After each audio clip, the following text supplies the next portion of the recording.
Je vous adresse le salut fraternel du syndicat de la formation professionnelle des adultes de la Gironde. Retraité depuis peu, je regarde aujourd'hui de l'extérieur, mais avec de plus en plus d'inquiétude, ce que devient l'institution pour laquelle j'ai travaillé pendant 25 ans, l'AFPA. Mais je regarde aussi, toujours avec attention, comment évolue ce service public de la formation professionnelle qui ouvrait des droits collectifs aux salariés et aux demandeurs d'emploi en matière de formation professionnelle et de qualification. Ce secteur, dans un mouvement qui s'accélère ces derniers temps, dérive vers une variété nouvelle de produits marchands, répondant aux lois de la concurrence la plus élémentaire, exactement ce que demandait depuis longtemps le patronat, le MEDEF en premier. Comme notre section fédérale nationale l'avait dit alors à l'époque, l'épisode de la régionalisation et de la mise en appel d'offres n'a été qu'une étape vers cette échéance, poursuivie dès le début, formellement 2004, par tous les gouvernements successifs, toutes étiquettes confondues. Cette libéralisation du marché de la formation, d'abord et avant tout commande de l'Europe, n'avait pour seule politique de service au public que l'échéance attendue d'ouverture complète et définitive au marché et aux dividendes et bénéfices qui y sont attachés, bien évidemment. Les valeurs républicaines de liberté, d'égalité, de fraternité, partagées et promues par notre Confédération depuis sa création, sont en cours de transformation en valeurs finançables et autrement pragmatiques. Libéralisme en lieu de liberté, équité en lieu d'égalité, équité, autrement dit, égalité des chances. Individualisme, je connais quelqu'un ici qui parlerait et qui dirait chacun son sac à dos, en lieu de fraternité.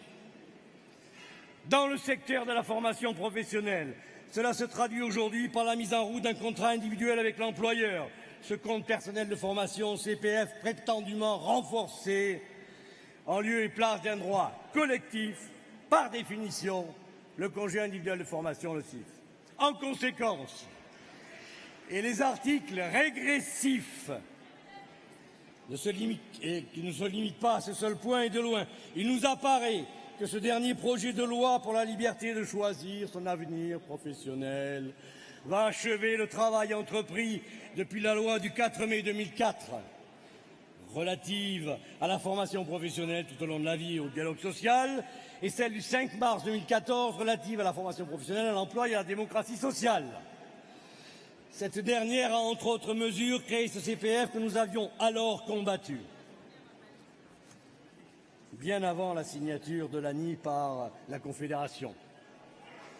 Aujourd'hui, il est impossible de ne pas faire le constat que ce compte, plus particulièrement bientôt monétisé, ce qui ouvre la voie à toutes les formes de financement, et plus particulièrement à celui des futurs stagiaires, se trouve être le cheval de Troie qui a permis la casse d'acquis sociaux fondamentaux en matière de formation professionnelle. Au-delà du fait évident que le travailleur choisit de moins en moins, voire plus du tout, son avenir professionnel, dans un marché de l'emploi qui précarise les conditions de son exercice et morcelle les carrières professionnelles, les dispositions de ce projet de loi, à peu près conformes aux termes de l'accord, nous semblent inacceptables en l'état. Sans entrer dans des détails qui pourtant trahissent les intentions sociales de ce gouvernement, aux ordres du patronat, ces dispositions mettent en place les conditions de la rupture formelle du lien qui existait encore entre formation et rémunération, entre qualification et fiche de paye. Cette loi entérine les notions hautement réactionnaires de compétences, certes certifiées, et d'employabilité, forcément momentanées, qui viennent se substituer à celle bien plus protectrice de la condition secondes, salariale et ouvrière de métiers de qualification. Bonjour le retour au livret ouvrier. Je vais sauter un certain nombre de choses. Je vous laisse imaginer le sort de l'AFPA dans ce contexte qui consacre 70% de son temps à la qualification. Si on ajoute à cela que les ordonnances Macron, entre autres mesures de retour au XIXe siècle en matière sociale, ordonnent un affaiblissement majeur des capacités à s'organiser des IRP et par suite de celles de leur confédération. Étonnant, n'est-ce pas? Mes camarades et moi-même ne comprenons pas pourquoi notre organisation libre et indépendante par ailleurs a pu accompagner de telles dispositions qui remettent en question une bonne partie des acquis de la classe ouvrière en 36 et en 45. En conséquence, et même si jusqu'au combat contre la loi Khomri, les décisions du bureau confédéral nous semblaient conformes avec les termes des résolutions adoptées lors du dernier congrès de Tours, au vu de l'écart qui existe entre les signatures données et la feuille de route initiale, je conclus, nous donnerons un avis défavorable au rapport d'activité. Pour conclure, je me permettrai de rappeler que l'exercice normal du militantisme syndical pourrait se résumer ainsi.